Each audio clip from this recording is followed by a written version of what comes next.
So, dating tips that will save you years of therapy. Number one, be careful of people who speak negatively about their exes. Now, I understand that sometimes the ex can actually be the one who did wrong, but any decent human being will actually tell you it didn't work out. And the reason this is important is because they understand that you understand rather that how they talk about other people is how they're going to talk about you. Secondly, be extremely careful of people with excessive public display of affection, especially at the early stages of a relationship. Those are excellent manipulators. When you're looking for a relationship or love, don't mention what you're looking for in a person. They will reveal themselves through their actions. Now, the problem about mentioning what you're looking for in a person is they are going to behave and become that. And that is the reason why it's very common to hear someone saying, this person changed. No, they didn't change. They became what you told them you were looking for. The next point is, love yourself. You can't love someone else if you don't know how to love yourself. Make it make sense how you know what love is if you don't know what love isn't.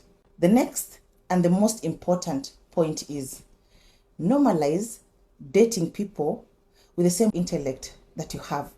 Now, the reason this is important is, and I must mention that when we talk about intellect, we're not talking about going to school or be learned.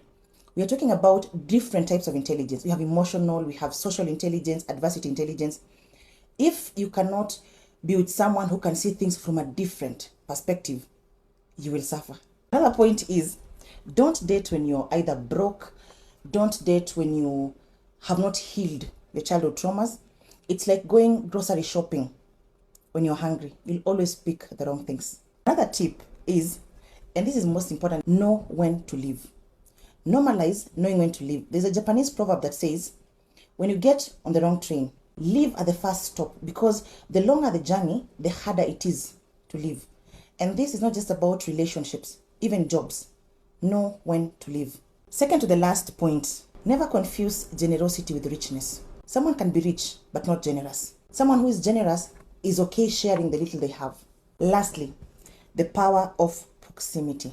It is very important to keep friends who have a different kind of mindset or habits that you would want to acquire. This is because their circles become your circles, their conversations become your conversations.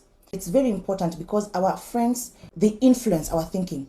You are the average of the 5 people you hang out with. I hope these tips do help.